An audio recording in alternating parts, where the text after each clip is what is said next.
శ్రీమాతే నమః. అమ్మకు ప్రేమతో ఛానల్కి స్వాగతం. అందరికీ కూడా ఆ అమ్మవారి ఆశీస్సులు ఉండాలని మనస్ఫూర్తిగా తల్లిని వేడుకుంటూ ఈరోజు మనం భూదేవి కథ గురించి తెలుసుకుందాం.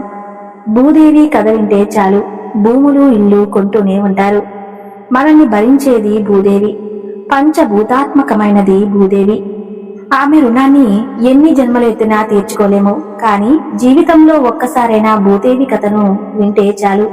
భూదేవి అనుగ్రహం ఎన్ని జన్మలైనా ఉంటుందని పండితులు చెబుతున్నారు. భూదేవి కథను భక్తి శ్రద్ధలతో వినాలి.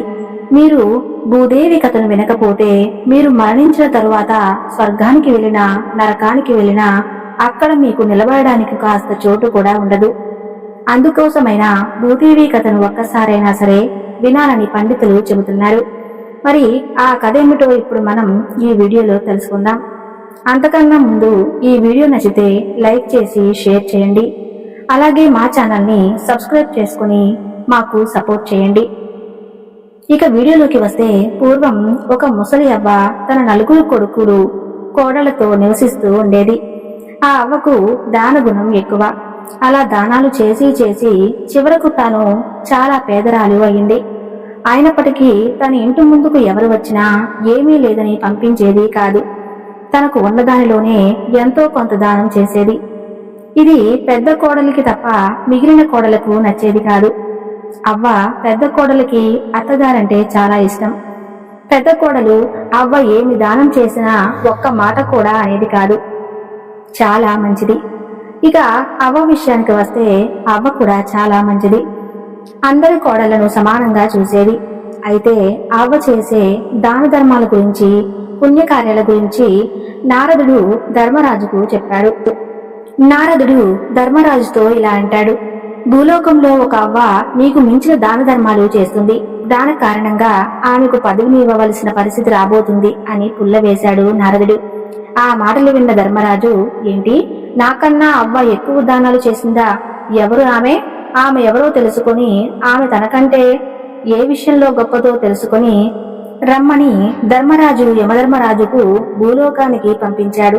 యమధర్మరాజు సామాన్య మానవ రూపంలో ఒక పేదవాడిగా ఆ అవ్వ గ్రామంలో తిరగడం ప్రారంభించాడు. ప్రతి ఇంటి ముందుకు వెళ్లి తన దగ్గర బట్టలు లేవు, కొన్ని బట్టలు దానం చేయండి అని అడిగాడు. కానీ ఎవరూ కూడా తనకు సహాయం చేయలేదు. అలా అందరూ ఇంటికి వెళ్లి అడుగగా చివరికి అవ్వ ఇంటికి చేరాడు. కానీ పేదవాడి రూపంలో ఉన్న యమధర్మరాజు అవ్వ ఇంటికి చేరేసరికి చాలా చీకటి పడింది. అవ్వ, తన కొడుకు కోడలు అందరూ కూడా నిద్రపోతున్నారు. ఆ పేదవాడు అవ్వ ఇంటి ముందు నిలబడి ఇలా అంటాడు: అమ్మా, బయటకు రండి, చాలా చల్లగా ఉంది బయట, కప్పుకోవడానికి వస్త్రం ఏదైనా ఉంటే దానం చేయండి అంటాడు. ఆ మాటలు విన్న అవ్వ కోడలను పిలిచి, బయట ఎవరో పిలుస్తున్నట్లు ఉన్నారు, ఒకసారి బయట ఎవరైనా ఉన్నారేమో చూసిరండి అంటుంది. దానికి చిన్న కోడలు ఇలా అంటుంది: సమయం 12 అయింది, ఇంత అర్ధరాత్రి వేళ ఎవరైనా వస్తారా?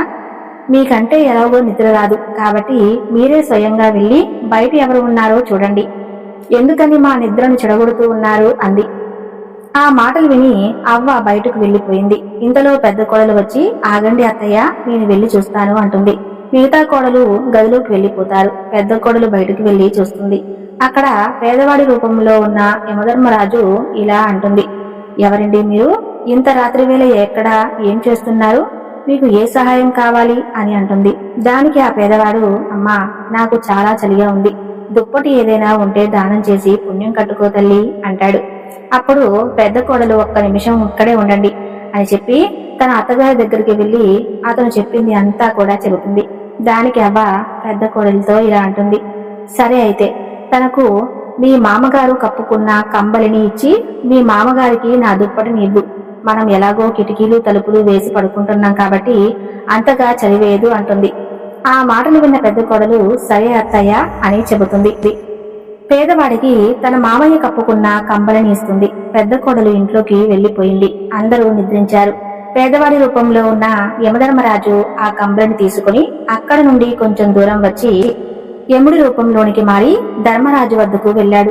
నారదుడు చెప్పింది నిజమే. భూలోకంలో ఒక అవ్వ దగ్గర ఉన్న పాత కొత్త వస్తువులను దానం చేస్తుంది, చాలా పుణ్యాన్ని పొందింది అని అంటాడు. యముడు మాటలు విన్న ధర్మరాజు, ఆ అవ్వ నిజంగానే సింహాసనాన్ని పొందుతుందేమో. యమధర్మరాజా, నువ్వు ఒక పని చెయ్యి, అవ్వను ఈ లోకానికి తీసుకునిరా అని చెప్తాడు ధర్మరాజు. అప్పుడు యమభటులు భూలోకానికి పంపించి అవ్వను తీసుకురమ్మని చెబుతాడు. ఆ అవ్వ యమలోకానికి చేరుకుంటుంది. కాని ఆమె నిలబడడానికి కొంచెం భూమి కూడా లేదు. చుట్టూ నీళ్లే ఉన్నాయి. అది చూసిన అవ్వ, నేను భూలోకంలో చాలా దాన ధర్మాలు పుణ్యకార్యాలు చేశాను, అయినా నేను నరకానికి వచ్చాను అని నాకు బాధగా లేదు. కాని యమధర్మరాజా, ఏమిటి ఇది, నాకు నిలబడడానికి కొంచెం కూడా చోటు లేదు అంటుంది. అప్పుడు నీ భూలోకానికి ధర్మరాజు వచ్చి, నువ్వు చాలా పుణ్యకార్యాలు అయితే చేశావు, కానీ నువ్వు భూదేవి కథను వినలేదు, అందుకే నీకు ఇక్కడ నిలబడడానికి భూమి దొరకడం లేదు. ఇక్కడనే కాదు, నువ్వు స్వర్గానికి వెళ్ళినా అక్కడ కూడా నీకు నిలబడడానికి భూమి దొరకదు అని ధర్మరాజు అవ్వతో చెబుతాడు. ధర్మరాజా, యమధర్మరాజా, మీరిద్దరూ పుణ్యాత్ములు కదా, అయితే నాకు సహాయం చేయండి. నేను నా కాళ్ళ కింద భూమి లేకపోతే నేను ఎలా నిలబడతానో నాపై జాలి చూపించండి అంటుంది. అవ్వ మాటలకు ఆమె చేసిన దాన ధర్మాలను గుర్తు తెచ్చుకున్న యమధర్మరాజు ఇలా అంటాడు. మీరు బాధపడకండి, మీకు నేను 7 రోజులు గడువు ఇస్తున్నాను. మీరు భూమి మీదకు వెళ్లిన తర్వాత 6 రోజులు భూదేవి కథను వినాలి. 7వ రోజు తిరిగి ఇక్కడకు రావాలి అని చెప్పి అవ్వను భూమిపైకి పంపిస్తాడు. చివరికి ఒక షరతు పెడతాడు. భూమిపైకి వెళ్లిన తర్వాత క్రమం తప్పకుండా 6 రోజులు భూదేవి కథను ఒక బ్రాహ్మణుడి ద్వారా వినాలి. అలా అయితే నీకు ఇక్కడ నిలబడడానికి భూమి లభిస్తుంది అని చెబుతాడు. అక్కడ భూలోకంలో అవ్వ చనిపోయింది అని అనుకుని ఆమెకు దహన సంస్కారాలు చేయటం ప్రారంభించారు. శ్మశానానికి దగ్గరలో ఉందనగా అవ్వ లేచి తన కొడుకులతో, నన్ను ఎక్కడికి తీసుకుని వెళ్తున్నారు, నేను ఇంకా చనిపోలేదు అంటుంది. ఆ మాటలు విని 4 కొడుకులు కోడళ్ళు ఆశ్చర్యపోతారు. ఆ తర్వాత అవ్వకు క్షమాపణ చెప్పి ఇంటికి తీసుకుని వెళ్తారు. చనిపోయిన అత్త తిరిగి రావటం చూసిన 4 కోడలకు మతిపోతుంది. పెద్ద కోడలు చాలా సంతోషించింది. మిగిలిన 3 కోడళ్ళు ఇలా అనుకుంటున్నారు, ఈవిడ అంత త్వరగా ఎందుకు చస్తుంది, మనల్ని చంపుతుంది గాని అని అనుకుంటారు. ఊరిలోని వారంతా కూడా ఆశ్చర్యపోయారు. వీరి కుటుంబాన్ని చూసి హేళన చేస్తారు.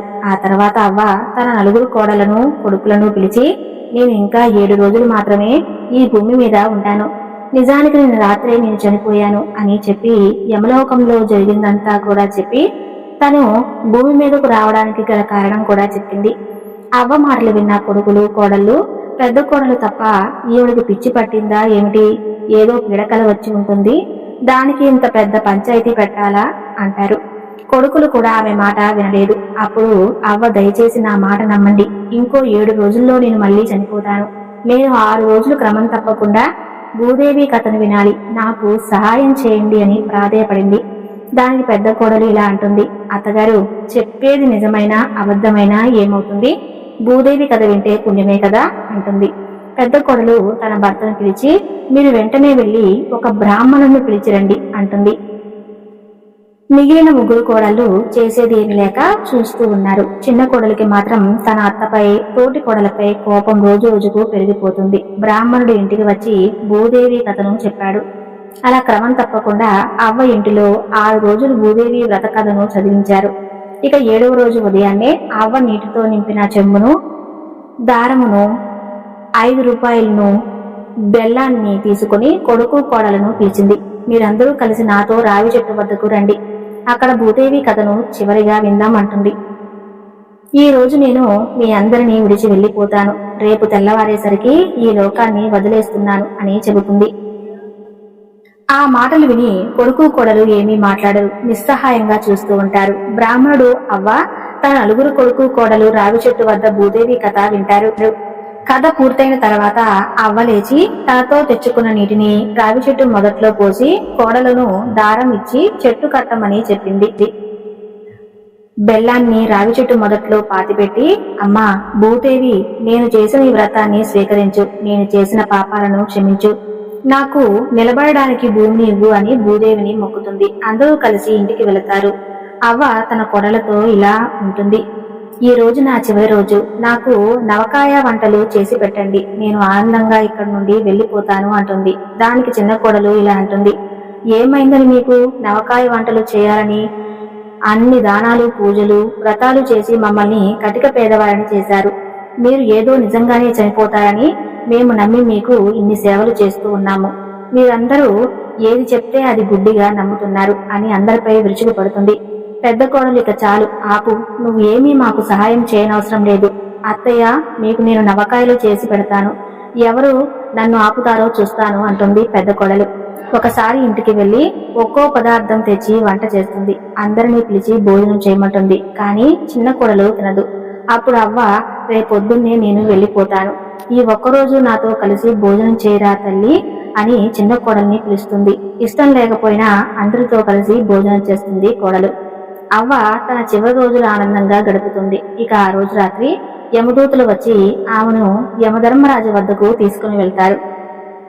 ఈసారి యమధర్మరాజు ధర్మరాజును చూసి అవ్వని ఇలా అంటారు, స్వామి, మీరు చెప్పినట్లు నేను భూదేవి మీదకు వెళ్లి భూదేవి కథను విన్నాను. కానీ స్వామి, నేను నా పిల్లలను చాలా పేదరికంలో వదిలి వచ్చాను. ఇప్పుడు ఇంటిలో వారికి నాకు కార్యం చేయడానికి కూడా ధనం లేదు, తినడానికి తిండి లేదు. ఎన్ని పుణ్యకార్యాలు చేసినందుకు నాకేం మిగిలింది అని ఏడుస్తుంది. యమధర్మరాజు అవ్వతో, నువ్వు చేసిన వ్రతం మామూలు వ్రతం కాదు, భూదేవి వ్రతం. ఇంకా నువ్వు వ్రతం పూర్తి చేసి నీ వద్ద ఉన్న ధనాన్ని, బెల్లాన్ని భూమిలో పెట్టావు. నీకు నీ కుటుంబ సభ్యులకు భూదేవి అనుగ్రహిస్తుంది. చివరి రోజు నువ్వు మీ కుటుంబంతో కలిసి భూదేవి కథను విన్నావు. నీ పుణ్యఫలం వారికి కూడా దక్కింది చూడు అంటూ భూమి వైపు చూపించి తన ఇంటిలో ధనధాన్యాలను చూపించాడు. అవి చూసి అవ్వ చాలా సంతోషించింది. ఇక మరుసటి రోజు చిన్న కోడలు లేచి తన పనులు తాను చేసుకుంటుంది. మిగిలిన కోడలు కూడా నిద్రలేచి తన అత్తగారి వద్దకు వెళ్లాలనుకున్నారు, కానీ వెళ్ళలేదు. పెద్ద కోడలు అత్త దగ్గరకు వెళ్తుంది. ఆమె చనిపోవడం చూసి బాగా ఏడుస్తుంది. ఆమె ఏడుపు విని అందరూ వచ్చారు. కొడుకులు ఇలా అనుకున్నారు, పోయినసారి మనం అమ్మ చనిపోయింది అని అందరినీ పిలిచి అవమానాన్ని పొందాం, ఈసారి మనం నలుగురుమే ఈ కార్యాన్ని ముగిద్దామని అనుకుంటూ ఉంటారు. చుట్టుపక్కల ఇంట్లో ఉన్న అందరూ చూస్తూ ఉన్నారు. చివరగా దహన సంస్కారాలు పూర్తి అయ్యాయి. ఇంతలో కొంతమంది ఆడవారు అవ్వ ఇంటి ముందుకు వచ్చి పాటలు పాడారు. కోడలను పిలిచి ఒక కుండను అక్కడ పెట్టమన్నారు. మా భర్తలు శ్మశానం దగ్గరకు వెళ్లారు, వారు తిరిగి వచ్చాక కుండను అక్కడ పెడతాను అంటారు. ఇంతలో వారి భర్తలు వచ్చేశారు. భార్యలు కుండను అక్కడ పెడతారు. ఆడవారు ఆ కుండ చుట్టూ 5 సార్లు పాట పాడుతూ తిరిగి వెళ్లిపోతారు. కోడలు అత్తగారి గదిలో ఉంటుంది. గ్రామంలో ఉన్నవారు వీరి పరిస్థితిని చూసి సాయం చేయటానికి వచ్చారు. ఒక్కో రోజు ఒక్కొక్కరు భోజనం పెడతామని మాట ఇస్తారు. ఇంతలో ఆ గదిలోని పెట్టి శబ్దం వచ్చింది. పెద్ద కోడలు ఏమిటి అని పెట్టి తీసి చూసింది. పెట్టె మొత్తం డబ్బుతో నిండి ఉంది. వెంటనే తన గదిలోకి వెళ్ళింది. ఆమె గదిలో కూడా డబ్బు, బంగారం ఉన్నాయి. వంట గదిలో చూసింది. సరుకులు అన్నీ నిండి ఉన్నాయి. అవి చూసి పెద్ద కోడలు ఆనందంతో తన భర్తను పిలిచింది. తన భర్త చిరాకుగా, ఇప్పుడు ఇంట్లో ఏమీ లేవు, ఎక్కడికి వెళ్ళి ఏం తీసుకురాను అని అంటాడు. దానికి పెద్ద కోడలు, మీరు ఎక్కడికి వెళ్ళనవసరం లేదు, ఒకసారి ఇంటిలోనికి రండి అంటుంది. పెద్ద కోడలు భర్త మిగిలిన వారందరూ కూడా ఇంట్లోకి వచ్చి చూసేసరికి ఇల్లంతా డబ్బుతో, వస్తువులతో, ఆహార పదార్థాలతో నిండి ఉంటుంది. మిగిలిన 3 కోడళ్లు తమ గదుల్లోకి వెళ్లి చూసుకున్నారు. 2వ కోడలికి, 3వ కోడలికి కొంచెం డబ్బు మాత్రమే లభించింది. కానీ చిన్న కోడలకు అసలు ఏమీ లభించలేదు. అది చూసి 2 కోడళ్లు ఇలా అంటారు, నువ్వు అందరినీ అగౌరవపరుస్తూనే ఉంటావు, అందుకే నీకు ఏమీ లభించడం లేదు అని అంటారు. దానికి పెద్ద కోడలు, మనమంతా ఒకటే చూడు, చిన్న తోటి కోడల్లా నువ్వు బాధపడకు, నా దగ్గర ఉన్న కొంచెం డబ్బును నీకు ఇస్తాను అని అంటుంది. పెద్ద కోడలు మనసు అర్థం చేసుకున్న మిగిలిన 3 కోడళ్లు ఆమెకు క్షమాపణ చెప్పారు. ఇంతలో ఒక ఆమె వచ్చి, మీకు నేను భోజనం తయారు చేస్తాను, ప్రస్తుతానికి ఈ టిఫిన్ చేయండి అంటుంది. అప్పుడు పెద్ద కొడుకు ఇలా అంటాడు, చూడండి అమ్మా, మా అమ్మ చనిపోయే ముందు మా చేత భూదేవి వ్రతం చేయించింది. దాని కారణంగా మాకు తరగని ఆస్తి వచ్చింది. మీరు మాకు సహాయం చేస్తానందుకు కృతజ్ఞతలు, కానీ మాకు మీ సహాయం ఇంకా అవసరం లేదు అని వినయంగా చెప్పి ఆమెను పంపించి వేస్తాడు.